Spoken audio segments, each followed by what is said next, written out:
for me, he's taken all my broken pieces and he has put me and made me, he's put me back together and made me a mosaic masterpiece. Amen. And he's allowed me to see that. Amen. Okay. Jeremiah 29:11. For I know the plans I have for you, declares the Lord. Plans to prosper you and not harm you. Plans to give you a hope and to give you a future. Okay, it's a miracle that I'm even here talking to you about miracles. Okay? Many may say, wow, 2016 must have been the worst year of your life. But to me, it's been the best year. I was reborn. I was remade. I was redeemed. I was restored. Amen. Amen. I can't even imagine how God will top 2016 and 2017 for me. In May, my life began again.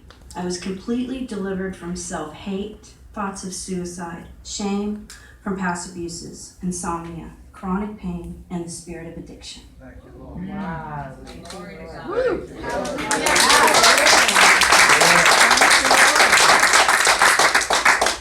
And she said something that I wrote too. God met me right where I was at. He heard my cries and rescued me out of my troubles. Psalms 34:17. God has shown me what agape love is. It's his unconditional love.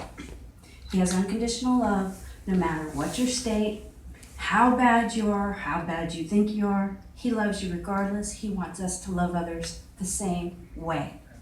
Amen. Jeremiah 32:27. There is nothing too big for me. I summed it up. Okay, fast forward to August 28th. My mom had to have a heart surgery. She had 98% blockage in the widowmaker. That's unheard of that you survived that. That was a miracle. Fast forward a little bit more, September 5th, my life changed dramatically.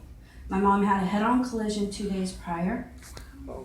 I was at the hospital visiting her and I was in distress, not just because of her, but I couldn't get a hold of Ray for like 3 hours. He had been complaining that his heart didn't feel right. And I knew something was really, really wrong. So my mom and I, we started praying. She only had bruises from the neck down and broke a leg. That was a miracle. Anyway, while I was there and I was praying, I'd been trying to call him for several hours. The last message I sent to him was, I just want to know you're alive. I tried his phone one more time and the chaplain answered and he said, you need to get to the hospital. I told him, I'm already here, and it didn't register. I knew what was going on. He said, I'm coming to get you. He found out where I was. He came up to the room and he told me that Ray had died twice and they were working on him to try to get him back again. God interceded for him. They do not do that. They stop after an hour. This was 4 hours that they worked on him. Wow. That was a miracle. It was a miracle that the chaplain got there and picked up the phone and gave me the information. I was not family, he told me. You know, he took me to him. Before he took me to him, I collapsed. I was vomiting. That chaplain took authority over me and he said, God did not give you a spirit of fear. It shook me to the core. It stopped me dead in my tracks. It gave me strength and it gave me peace. When I saw Ray, he was cold and dead. He was stiff. I had reached out to several people. Pastor Jean had given me words of wisdom. She gave me, do not allow any negativity in. And that rang true in my mind. Believe the report of of Jesus. Amen. You know, he's the ultimate physician. Amen. During that time, he went through a whole lot. He coded again. He developed pneumonia in his lung, but by the end of the day, it was gone.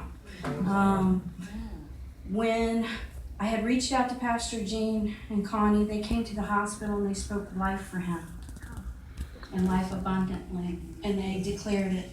Cookie came to the hospital too, and she did the same thing. We spoke Psalms 91 over him. God kept ministering to me the whole entire time. He said to have faith like Peter.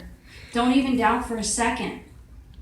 You know, I'm here. I will get you through the storm. I may not take the storm away, but I'll get you through it, and I'll get your mother through it. My mom had a mini stroke during this time, so I was going from her room to his room. It was insane.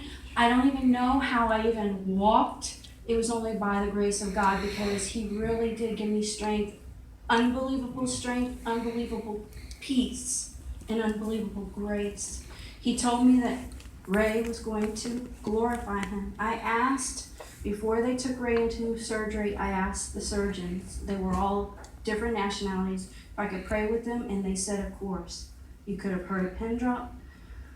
My prayer was this: God, please allow your hands to work through them. God, please give them your knowledge.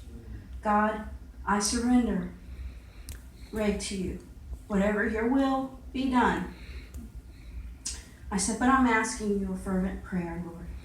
Let him live. Let him be a mighty man of God. And God answered every single one of my prayers and did above and beyond. Yes.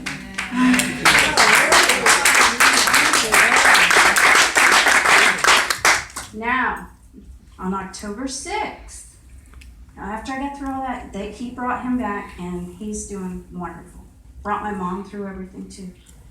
October 6th, we all received a miracle.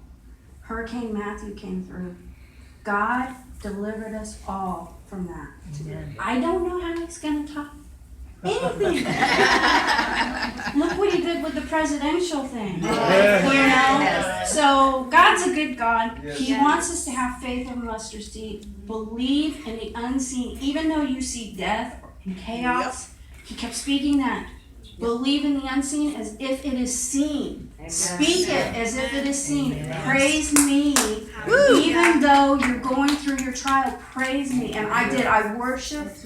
I listened to worship music as much as possible. I would be crying, but I would be praising and thanking him for every blessing that he's done so much for me. Glory. He's given me just new vision, new heart, just everything. He's given me everything. Thank you. That's it. Yeah.